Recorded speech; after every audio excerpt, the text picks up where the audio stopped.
प्रकार व्यापारी अपने घोड़ों को काबू में रखकर व्यापार करता है, उसी प्रकार जो आदमी अपने विचारों को काबू में रखकर जीवन जीना सीखता है वही सच्चा इंसान कहलाता है, असा मानवतेचा संदेश संपूर्ण विश्वाला देणारे सर्वोत्तम भूमिपुत्र सिद्धार्थ तथागत भगवान गौतम बुद्ध महापुरुषांच्या विचाराने मानवी समाज उन्नत व्हावा याकरिता सर्वांना ज्ञान देणारे सर्व संत मानवतावादी महापुरुष है। संत दुनिया में जगे तब ही रही दुनिया खड़ी, उनके प्रतापों से आज तक नहीं नीचे पड़ी। कितना जगत में पाप है अंदाज के बाहर चला, पर संत ही का पुण्य है जो आज तक जग ना ढला। अशी संत माऊली ज्यांच्या नावाने आपलं महाविद्यालय, असे श्री मुसाजी महाराज ज्यांच्या जयंतीच्या निमित्ताने आपण या ठिकाणी एकत्रित आलेलो आहोत, असे पंजाबराव बापे भाऊसाहेब देशमुख या विदर्भाच्या मातीमध्ये असे एक संत जन्माला आले ज्यांनी सांगितलं की माझा कोणी गुरु नाही आणि मी कोणाला चला बनवलं नाही, असे वैराग्य मूर्ती श्री संत गाडगे महाराज। तसंच 1962 साली चीननं भारतावर आक्रमण केल्यानंतर 70 लाख साधू जिवंत असताना एकमेव संत हातामध्ये खंजिरी घेऊन मेलेल्या घोरपडीच्या कातड्याची खंजिरी वाजून चीनच्या बॉर्डरवर उभा राहून अडाडला। तरबूज जैसे काटते वैसा नतीजा पाओगे, आगे कदम धरना नहीं बस मौत के मुंह जाओगे। क्या अक्ल खाली है तुम्हारी भूतले शैतान ने, और सीधा सिखाया है नहीं तुमको किसी भगवान ने। ते राष्ट्रसंत श्री तुकडोजी महाराज आणि ज्यांचं नाव घेतल्याशिवाय महाराष्ट्रातला एकही कार्यक्रम पूर्ण होऊ शकत नाही। किसी के पेट से सांप पैदा हुआ तो किसी के पेट से पाप पैदा हुआ, लेकिन जिजाऊ ऐसी मां थी यारो जिसके पेट से पापों का पाप पैदा हुआ। असे छत्रपती शिवाजी महाराज एनएसएसचे सर्व विद्यार्थी आणि विशेषत्वाने या कार्यक्रमाकरता विचारपीठावर उपस्थित कार्यक्रमाचे समन्वयक आदरणीय प्राध्यापक भुर्ले सर, आदरणीय सोळंके सर, आमच्या सोबत आलेले आदरणीय हिरवे सर, आमचे रामभाऊ पाटील, समोर उपस्थित आदरणीय सर्व प्राध्यापक मंडळी आणि विद्यार्थी आपण सर्व। मला माहित आहे कॉलेजमध्ये आल्यानंतर अजूनही थोडीशी मागे जी चुळबुळ सुरू आहे, हा काळच असा आहे की तुझे देख के मेरे दिल में ख्याल आता है आणि तेरे सहेली को देखकर मेरे दिल में दूसरा ख्याल आता है। पण तरुणांना जरासं भानावर आलं पाहिजे। माझा वेश पाहून बऱ्याच जणांना प्रॉब्लेम होते, म्हणून मी जिथं गेलो तिथं पहिल्यांदा सांगत असतो आणि विशेषतः कॉलेजला आल्यावर तुम्ही तरी ग्रॅज्युएशनचे मुलं आहे, मी 750 शास्त्रज्ञां पुढे बोललो मुंबईला DRDOच्या सेंटरमध्ये ब्रीड वाशिला संस्था आहे जे कॅन्सरचं औषध बनवतात, अणुबॉम्ब तयार करण्याची प्रक्रिया यांच्या तिथं होती। हे माझा वेश पाहून माझ्याकडे थोडे डोळे मोठे करून पाहायला लागले। त्यांना मी सांगितलं आय एम नॉट अलामचोट कीर्तनगा, I am MA MP NET से PhD MBA NDTY BJMC gold medalist of Oxford of the East Pune university and also student of Cambridge university. मी वरचा पगार असणाऱ्या प्राध्यापकाची नोकरी सोडलेला माणूस। एक अशासाठी सांगितलं तुम्ही टाळ्या वाजवाव्या म्हणून नाही, माझं बोलणं पुढचं जे आहे ते गांभीर्यानं आहे, कारण हे जे वय आहे या वयामध्ये मोजून 17 मिनिटं आपल्याकडे आहे, 12 वाजता माझं दुसरीकडे प्रवचन आहे खरंच गावात। कारण या वयामध्ये आपण ज्या तरुणाच्या उंबरठ्यावर उभा राहतो ते तारुण्य म्हणजे कुठंतरी सळसळणारं, कुठंतरी फडफडणारं आणि आपलं तारुण्य कुणाच्या तरी पदरी बांधायला लावणारं असं वय असतं। पण वीस खांडेकर अमृतवेल या कादंबरीत लिहितात तरुणपण म्हणजे केवळ झोपाळ्यावर झोपा घेणे नव्हे, तर वादळ वाऱ्यावर स्वार होऊन ध्येयाची गुढी उभारणे। प्रत्येक तरुणाला हक्क आहे स्वप्न पाहण्याचा, ते पूर्ण करण्यासाठी धडपडण्याचा आणि धडपडता धडपडता एखादं स्वप्न अपूर्ण राहिलं तर रक्ताळलेल्या पायाने पुन्हा एकदा नव्या स्वप्नाचा पाठलाग करण्याचा। कारण जी माणसं छोटी स्वप्न पाहतात ते आयुष्यात कधी मोठे बनत नाहीत आणि जे मोठे स्वप्न पाहायचं विसरत नाहीत ते मोठे बनल्याशिवाय राहत नाही। असं या महाराष्ट्राला मोठं स्वप्न पाहायला लावणारे भाऊसाहेब डॉक्टर पंजाबराव देशमुख या महाराष्ट्राच्या विशेषतः विदर्भाच्या भूमी जन्माला आले। भाऊसाहेबांचा जन्म केव्हा झाला, मृत्यू केव्हा झाला, ते कायदे मंत्री होते वगैरे सगळी माहिती आपल्याला आहे. ते थोड्या वेगळ्या परिप्रेक्षातून बोलतो. डॉक्टर भाऊसाहेब देशमुखांचं आयुष्य जर आपण पाहिलं मित्रांनो, 67 वर्षाचं आयुष्य आहे. 67 वर्षाच्या आयुष्यात या माणसानं काय काय केलं. सर्वात महत्वाची गोष्ट म्हणजे परदेशामध्ये जाऊन 378 पानाचा एक प्रबंध लिहिला, the origin and development of Hindu religion in literature. या भारतामध्ये वैदिक धर्माचा उदय कसा झाला, विकास कसा झाला आणि त्याचे संदर्भ वैदिक लिटरेचर मध्ये कशा पद्धतीने आले, हा 378 पानाचा प्रबंध लिहिणारा, जगाच्या पाठीवरचा वैदिक धर्माची चिकित्सा करणारा सगळ्यात पहिला महामानव म्हणजे डॉक्टर भाऊसाहेब देशमुख आहे. कारण बुद्धिमत्ता जोपर्यंत जागृत होत नाही तोपर्यंत बहुजन समाजाला विकासाची दिशा दिसणार नाही. हे विकासाचं, विज्ञानाचं आणि विचाराचं सूत्र डॉक्टर भाऊसाहेबांना माहित होते. शिका, संघटित व्हा आणि संघर्ष करा, हा बाबासाहेबांचा मंत्र सगळ्यांना माहित आहे. पण त्याचा क्रम काय आहे? कारण बाबासाहेबांनी 3 गोष्टी मांडल्या. संघर्ष करणारे माणसं असतील पण ते शिकलेले नसतील तर त्यांच्या संघर्षाला कवडीची किंमत नाही. अडाणी माणसं रस्त्यावर उभे राहिले तर शिकलेले माणसं त्याचा योग्य पद्धतीने बदल देऊन त्याचा शह करत असतात, त्याला बाजूला करत असतात. नुसतं संघर्ष करणारे आणि संघटना करणारे पुढे जाऊ शकत नाहीत. म्हणून बाबासाहेबांनी क्रम लावला, आधी शिक्षण, नंतर संघटना आणि नंतर संघर्ष. की शिक्षण कसं घेतलं पाहिजे हा बहुजन समाजाला पडलेला विसर जो होता तो मी ज्या तळागाळातून येऊन तिथल्या बहुजन समाजातल्या लेकरांना माझ्याकडे पाहून तरी शिकण्याची वाट दिसावी, हे जीवनाचं महत्वाचं मर्मसूत्र भाऊसाहेबांनी आपल्या आयुष्यातून दिलं. कारण शिक्षण म्हणजे काय आहे? Education is a powerful weapon which will do changing the personality. शिक्षण म्हणजे काय? डिग्रीचे कागद उद्या तुम्हाला जे भेटणार आहे ते डिग्रीचे कागद म्हणजे शिक्षण नाही आहे. एज्युकेशन सीन युअर बिहेवियर, तुमच्या जगण्यातून, तुमच्या बोलण्यातून, तुमच्या वागण्यातून जे दिसते ती शिक्षणाची प्रणाली आहे. नाहीतर degree is just a piece of paper. Degree हा कागदाचा तुकडा आहे. पण ज्या वेळेला व्यक्ती त्याच्या बोलण्यातून, जगण्यातून आणि त्याच्या कार्यातून समाजामध्ये काहीतरी बदल करतो तेव्हा तो शिकलेला आहे असं म्हणता येतं. आणि म्हणून माझ्या विद्वत्तेतून समाजाच्या मानसिकतेत बदल व्हावा याकरता परदेशात जाऊन वैदिक लिटरेचरवर प्रबंध लिहिला डॉक्टर भाऊसाहेबांनी 378 पानाचा. भाऊसाहेबांनी त्याच्यामध्ये सांगितलं की या धर्मामधल्या चिकित्सेचा ज्या वेळेला आपण विचार करतो त्यावेळेला स्त्रियांना एक दुय्यम स्थान दिलेलं आहे. जी स्त्री या समाजातल्या प्रत्येक माणसाला घडवते. आज बसलेला प्राध्यापक असो, कुलगुरू असो की अजून कोणी असो, तो कोण्यातरी आईच्या गर्भात वाढलेला आहे. पण धर्मात ज्या वेळेला तिचं दुय्यम स्थान ठरवले जाते त्यावेळेला भाऊसाहेबांसारखे जाणते माणसं त्याच्यावर आक्षेप उचलतात आणि ते सांगतात परदेशात जाऊन, one good mother better than 1000 school teacher. एक सुसंस्कारी आणि शिकलेली आई असेल तर इज इक्वल टू किंवा त्याच्याही पुढे बेटर दॅन 1000 स्कूल टीचर, 1000 शिक्षक लोकांचं काम ती करते. अशा धर्माच्या संस्थेमध्ये जर तिला दुय्यम स्थान दिलं तर पुढे मात्र भारताकडे वाईट दिवस आल्याशिवाय राहणार नाही हा विचार त्यांनी मांडला. प्रबंध हा त्यांच्या जीवनातला एक छोटासा भाग आहे. त्या व्यतिरिक्त भाऊसाहेबांनी काय केलं?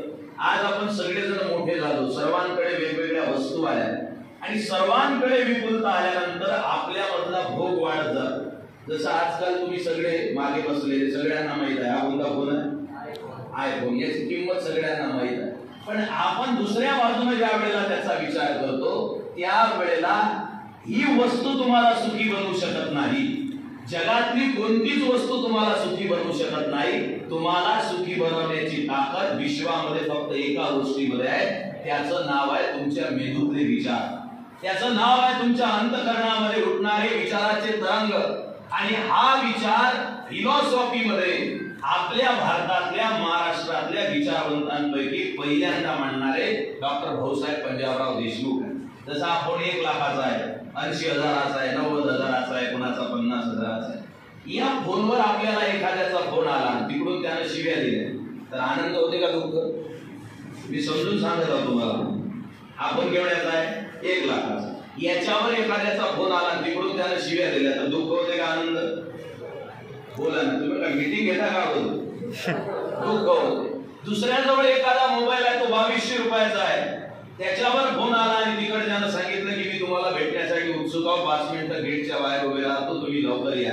तेव्हा दुःख होते का आनंद? म्हणजे या मोबाईल जे माध्यम आहे, या माध्यमाचा आनंदामध्ये काही वाटा आहे का? जी वस्तू माणसाच्या विचारानं घडते, भाऊसाहेब म्हणतात असं, जी वस्तू माणसाच्या विचारानं घडते तीच तुम्हाला आनंद देऊ शकते, इतर गोष्टी तुम्हाला आनंद देऊ शकत नाही. ते तुम्हाला का सांगतो?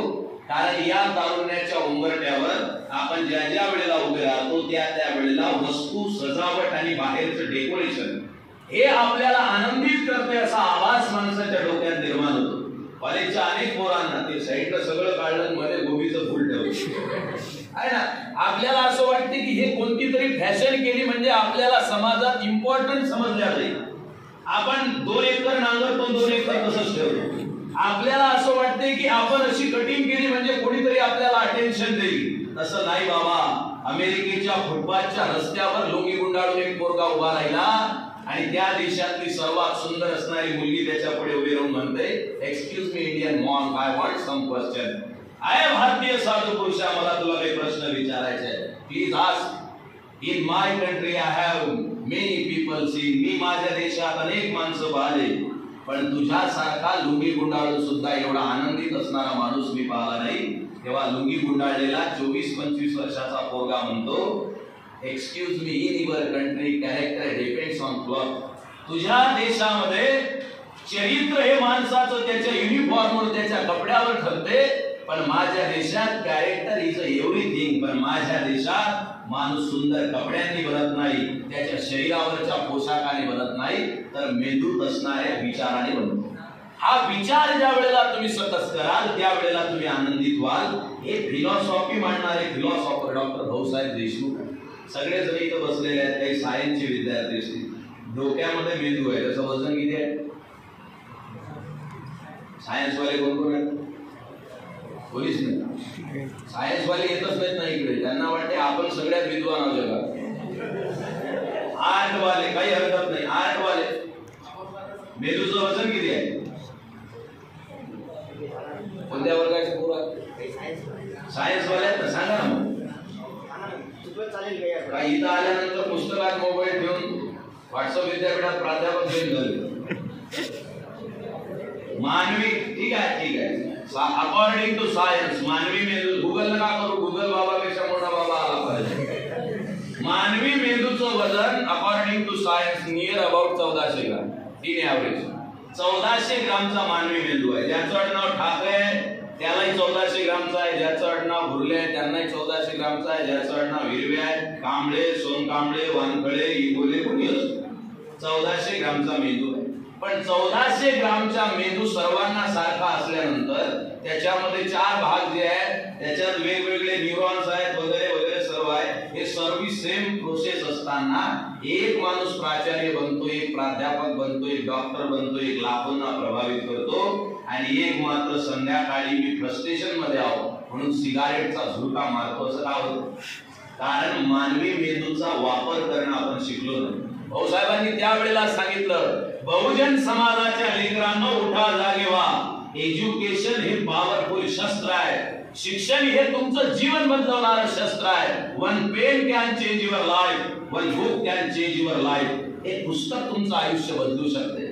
एक पोरगा ज्याला खायला भाकरीचा तुकडा भेटत नव्हता, रामेश्वरमच्या मंदिराच्या बाहेर जहाजामध्ये लाकडाचे 2 ओळखे घेऊन जहाज बनवण्याचं काम करत होता. माणसांना उतरून दिल्यानंतर माणसं त्या रामेश्वरमला 5 प्रदक्षिणा मारत होते. तेवढ्या वेळेत एक पोरगा जहाजाच्या डोंग्याच्या कोपऱ्यात एक पुस्तक काढून फिजिक्सचं वाचत होता. The point at which all mass of the body is supposed to be concentrated is called as center of mass. अर्ध्या भाकरी जीवन जगणारा तो पोरगा, गालावर खड्डे पडलेला तो पोरगा, ज्याची वेशभूषा व्यवस्थित नाही, वेशभूषा व्यवस्थित नाही असा तो पोरगा ज्या वेळेला अभ्यास करून मोठा बनला आणि अमेरिकेच्या दरवाज्यात उभा राहिला, तेव्हा भारताला नाकारणाऱ्या अमेरिकेच्या राष्ट्राध्यक्षानं हात वर करून त्याला सॅल्यूट करून म्हटलं, welcome mister doctor APJ Abdul Kalam in our America. शिक्षण हे माणसाला, हे शिक्षण तुम्ही मिळवलं पाहिजे हे सांगणारा महापुरुष म्हणजे भाऊसाहेब पंजाबराव देशमुख आहे. ते नुसते शिक्षणाविषयी बोलणारे शिक्षण तज्ञ नव्हते. कर्नाटक मध्ये प्रवास करत असताना हुद्देगिरी नावाच्या ठिकाणावर उतरले शहाजी राजेंची जीर्ण झालेली समाधी त्यांनी त्या ठिकाणी पाहिली। त्यावेळेला स्वतः खाली उतरून पायातले शूज काढून, माणूस शिकला की एक मोठा प्रॉब्लेम होते, त्याच्यातला इगो फार मोठ्या लेवलवर जाते।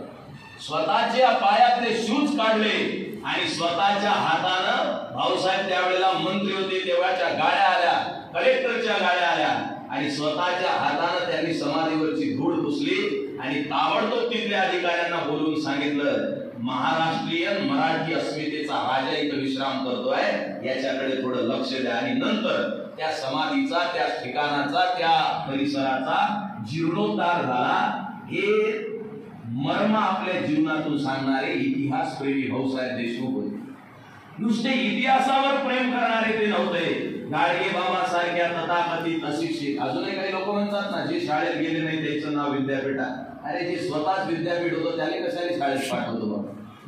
ज्या गाडगे बाबांना तथाकथित अशिक्षित समजल्या जात होतं, त्या गाडगे बाबांच्या कीर्तनात विना सतरंजीचे खाली बसणारे कीर्तनाचे रसिक म्हणजे भाऊसाहेब देशमुख।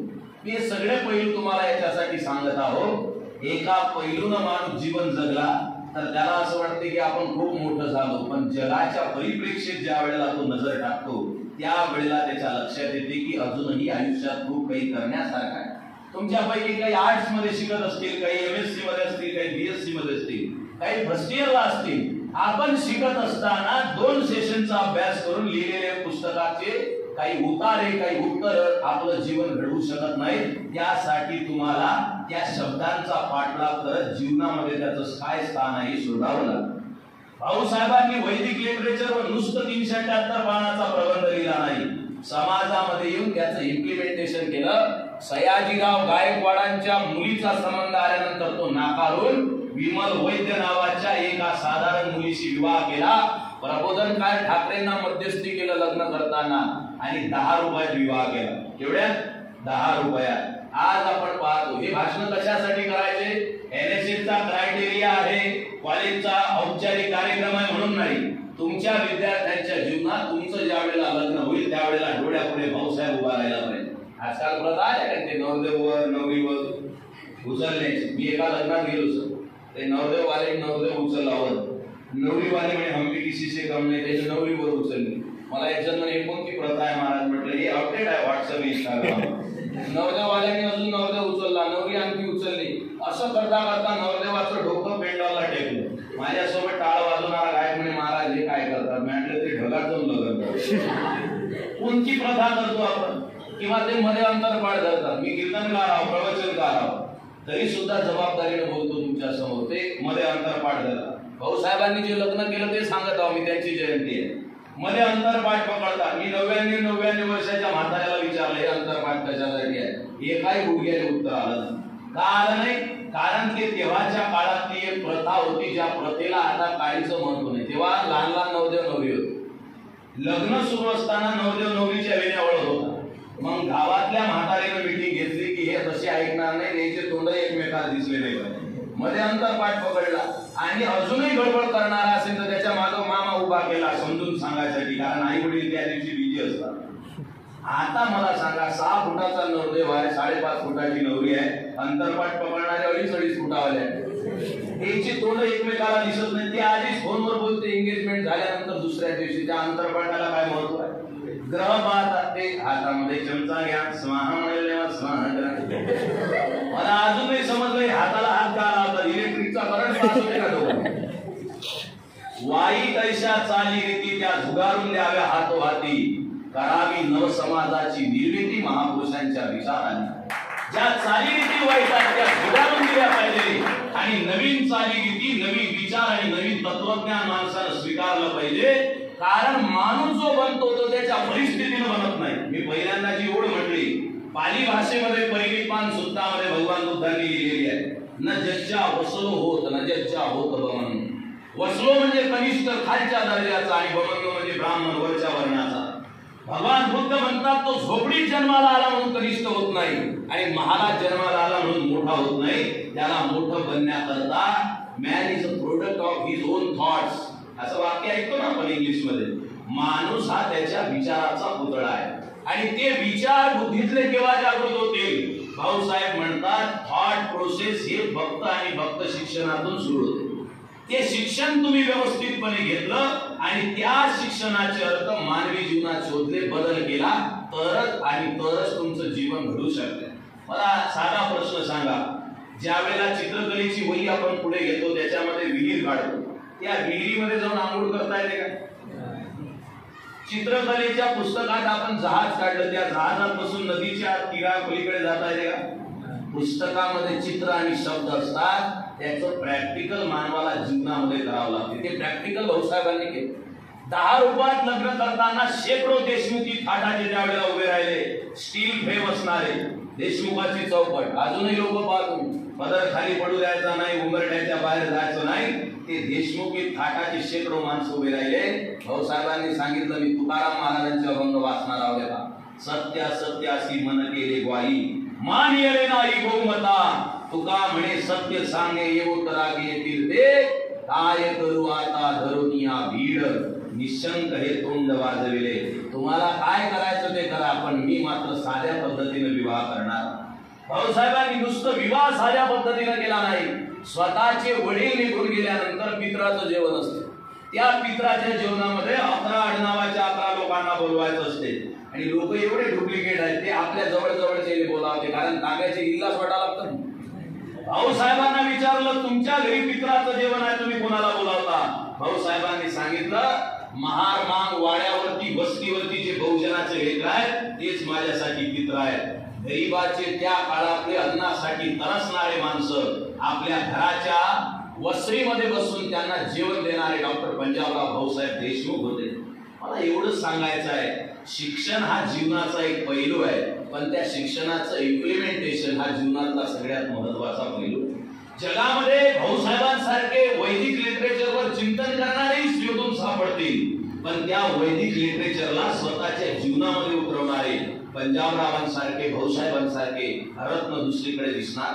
भाऊसाहेबांनी अजून काय केलं? घटना समितीमध्ये भाषण करत असताना doctor B.R. Ambedkar, symbol of knowledge, Bodhisattva doctor Babasaheb Ambedkar शेवटच्या टप्प्यात असे बोलले की ही घटना समिती तयार करत असताना या घटना समितीच्या प्रोसेसमध्ये भाऊसाहेबांसारखे महापुरुष, महामानव नसते, विचारवंत नसते, तर ही घटना मुक्या बैऱ्यांची आणि आंधळ्यांची बनून राहिली असती. भाऊसाहेब आहेत म्हणून या घटना समितीला ज्ञानाची दृष्टी प्रदान झाली. केवढं मोठं विधान आहे. आणि हे बाबासाहेबांसारख्या महामानवाला बोलावं एवढंच नाही, घटना समितीमध्ये जो मसुदा तयार करण्यात आला, तरुण पोरं व्हॉट्सअप विद्यापीठाचे पुस्तकं सोडून जरा वाचत जा. भारतीय राज्यघटना तुम्ही वाचली पाहिजे.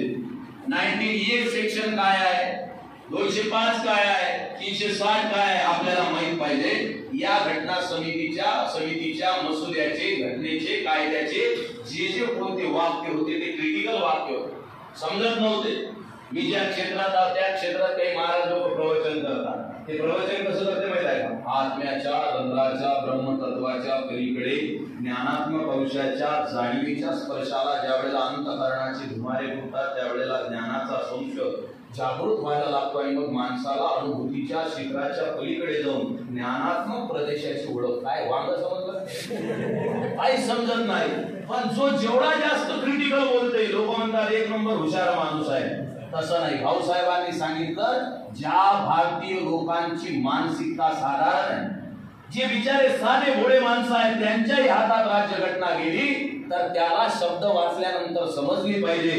84 शब्दाचं एक वाक्य होतं. मी 86-87 पुस्तकं बोलून 22 मिनिटं बोलत आहोत तुमच्यासोबत, जरा लक्षपूर्वक ऐका. 84 शब्दाचं वाक्य होतं. भाऊसाहेबांनी त्याच्यावर आक्षेप घेतला आणि घटना समितीमध्ये भाषण करताना सांगितलं, आणि, व, किंतु, परंतु या शब्दांची वारंवारता जी वाक्यांमध्ये होत आहे ते काढून टाका. सामान्य माणसाच्या बुद्धीला पचनी पडेल अशा पद्धतीचे भारतीय राज्यघटनेचे वाक्य बनवा. आज जी राज्यघटनेचे शब्द आणि वाक्य तुम्हाला पाहायला भेटतात त्याच्या पाठीमागं भाऊसाहेब पंजाबराव देशमुखांची महान तपस्या आहे, ज्यांनी रात्र जागून त्या सगळ्या शब्दांना वगळण्याचं काम केलं. भाऊसाहेबांचं भारतीय राज्यघटनेचे योगदान एवढाच पैलू नाही, ते कलाप्रेमी होते. राष्ट्रसंत तुकडोजी महाराजांच्या आश्रमामध्ये ज्या वेळेला भजन होत होतं तेव्हा खाली बसून ते भजन ऐकत होते. आणि तुकडोजी महाराज ज्या वेळेला अंतिम काळात त्यांच्या जवळ गेले, जर्जर झाले आधारानं, अर्धांग वायू, शरीराचा सगळा थकवा झाला आणि शरीर थकून गेल्यानंतर डॉक्टर पंजाबरावांच्या भेटीला राष्ट्रसंत तुकडोजी महाराज गेल्यानंतर डोळ्यात अश्रू आणून भाऊसाहेबांनी एक वाक्य बोलले की तुमचा हुशार विद्यार्थी आज मेरिट मध्ये आला, महाराज तुमचा आशीर्वाद कायम असू द्या. एवढ्या विद्वत्तेच्या उंच शिखरावर असून सुद्धा एका संतांच्या समोर मी तुमचा एक विद्यार्थी आहो आणि तुमच्या कृपेने मी मेरिट मध्ये आलो म्हणजे जीवनात काहीतरी चांगलं करू शकलो, ही भावना जी होती, ही जाणीव जी होती, ही जाणीव एखाद्या माणसाला मोठं बनवू शकते. नच भारकारी व्ययकृते वर्धते नित्ये सर्व धनात विद्या धनम प्रधान असं म्हणतो ना आपण. काही जणांनी फक्त शेवटच लक्षात ठेवलं सर्व धनात विद्या धनम प्रधान, पण आधीच नाही लक्षात ठेवलं जिथं विनय आहे, जिथं प्रेम आहे, जिथं आपुलकी आहे, जिथं जाणीवा जागृत होतात अशा पद्धतीचं विद्याधर माणसाला मोठं बनवू शकते. हा भाऊसाहेबांच्या जीवनातला संदर्भ होता. 11:58 झाले, सांगितलेल्या वेळेत अजून 3 मिनिटं बाकी आहेत, पण आम्हाला जायला 20-25 मिनिटं लागतात. आपण सर्व मंडळींनी माझं भाषण ऐकलं. आदरणीय सरांनी विनंती केली, तसं माझ्या गाडीचा सेल एवढा महाग असते की तो बऱ्याच जणांना परवडत नाही, पण सरांनी फोन केल्यानंतर मी आलो, कारण मागे मी लॉकडाऊनच्या तेव्हा तरी आलो सरांसोबत आणि आपल्या संस्थेच्या अध्यक्षांची, मॅडमची वगैरे सर्वांची भेट झाली. तेव्हा एक विचारांची जाणीव आणि आत्मीयता असणारा सर्व प्राध्यापक वर्ग आणि आपण सर्व विद्यार्थ्यांची भेट झाली. पुन्हा असं वाटलं की आपण जवळच आहोत तर गेलं पाहिजे, कारण आम्ही दररोज ज्यांना प्रवचन सांगतो ते सगळे म्हातारे आहेत, ते फ्यूज उडलेले बुडे, टायर घासेल बुडे आहेत, पण तुम्ही मात्र जे आहे तुम्ही देशाचं भवितव्य आहे. तरुणपण हे केवळ अवयवांचं पॅकेज नाही, तरुणपण देशाला आकार देण्याचं काम करते. हा तो देश आहे ज्या देशात 25 वर्षाचा पोरगा उभा राहिला आणि त्याने एक वाक्य केलं जेल डायरी मध्ये, मेरे जज्बातों से कुछ इस तरह वाकिफ है कलम मेरी, मैं इश्क भी लिखना चाहूं तो इनकलाब लिख देती है. त्या भगतसिंगाच्या देशात आपण, हा तो देश आहे त्याच्या छातीतून भळाभळा रक्त वाहत आहे, छातीमध्ये 2 गोळ्या गेलेल्या आहेत आणि डोक्याला पिस्तूल लावून इंग्रज इन्स्पेक्टर त्याला विचारतो, तुझे पता है तेरे सीने पे अनगिनत घाव हो चुके हैं, अब तो बता दे छुपे हुए क्रांतिकारी कहाँ रहते हैं. तेव्हा परतंत्र्यामध्ये मरणाच्या उंबरठ्यावर दारात असणारा शरीर आणि छाती रक्तबंबाळ लाल रुंद झालेला पोरगा त्याच्या डोळ्यात डोळे टाकून छातीत गोळ्या असणारा पोरगा बोलला, अरे मत पूछ इस धरती के लाल कहाँ रहते हैं, मत पूछ इस धरती के लाल कहाँ रहते हैं, वो तो हमारे सीने में रहते हैं, हर हिंदुस्तानी के दिल में रहते हैं, फिर भी तुझको बता देता हूँ ये जो घाव है ये सब फूलों के गुच्छ है और हमें पागल ही रहने दो, हम पागल ही अच्छे हैं. पागल झालेला तरुण पोरगा भगतसिंग, राजगुरू, सुखदेव, रामप्रसाद बिस्मिल, बाबू गेनू, ती विना, या सगळ्या ज्या महापुरुषांनी महात्म्यांनी आपलं जीवन खर्ची घातलं त्या दिशेनं वाटचाल करा. तरुणपणामध्ये काही चमचमणाऱ्या गोष्टी आपल्या मेंदूमध्ये अंधार निर्माण करू शकतात, त्या डोक्यातून काढून टाका आणि उजेडाच्या दिशेनं प्रवास करा. तो उजेड पेरणारा महापुरुष या विदर्भामध्ये लाभला, ज्यांनी पेरलेला उजेड आजही शिवाजी शिक्षण संस्थेच्या रोगाने इथपर्यंत सुद्धा येऊन पोहोचलेला आहे. गाडगे बाबा विद्यापीठामध्ये पोहोचलेला आहे, महाराष्ट्र आणि भारताच्या बाहेर पोहोचलेला आहे. मी 4-5 वर्षाच्या आधी परदेशात गेलो, तिथं सुद्धा भाऊसाहेबांच्या शब्दात नावाचा उल्लेख केल्यानंतर त्यांना ओळखणारे माणसं आहेत. आज या देशाला अशा विचारवंतांची आणि आपल्यासारख्या तरुणांनी त्याच्यावर चालण्याची गरज आहे. सर्वांनी त्या दृष्टीने विचार करावा. आदरणीय भुर्ले सरांना, सर्व प्राध्यापक मंडळींना, आमचे सर स्नेही या ठिकाणी उपस्थित सर्वांनाच खूप खूप धन्यवाद देतो आणि विचारपीठाची रजा घेताना एवढंच म्हणतो, मैं मुर्दों का हरदम साथी मुझसे मुर्दे मिलते हैं, जब जब मैं अंगार बोलूं तो जले हुए भी जलते हैं, दोस्त तुम मेरा इतना सा काम करवा देना. माणूस किती शिकला म्हणजे त्याला समाधान होईल. मला सांगताना आनंद वाटते, मी हजारो लाखो रुपये जे कमावतो त्याच्यातून 22 आई वडील नसणाऱ्या अनाथ पोरांना शिकवतो. सगळं शिक्षण 11 पोरांना दरवर्षी कीर्तनकार बनवण्याचा प्रयत्न करतो. 0 रुपये फी घेऊ. त्यांचं जेवण, खाणं, राहणे, पायात घालायच्या चपलापासून डोक्याला लावायच्या तेलापर्यंत सगळी व्यवस्था करतो. आपले शब्द आपल्या जगण्यात उतरतील तेव्हाच आपल्या बोलण्यात ताकद येईल. मैं मुर्दों का हरदम साथी मुझसे मुर्दे मिलते हैं, जब जब मैं अंगार बोलूं तो जले हुए भी जलते हैं। दोस्तों तुम मेरा इतना सा काम करवा लेना, एक दिया जलवा कर घर को अपने ले जाना। याद रखो ये दुनिया वालों, मैं इस भूमि का बेटा हूँ और देश के खातिर फांसी चढ़ा उस भगत सिंह से छोटा हूँ। धन्यवाद। जय हिंद, जय भारत।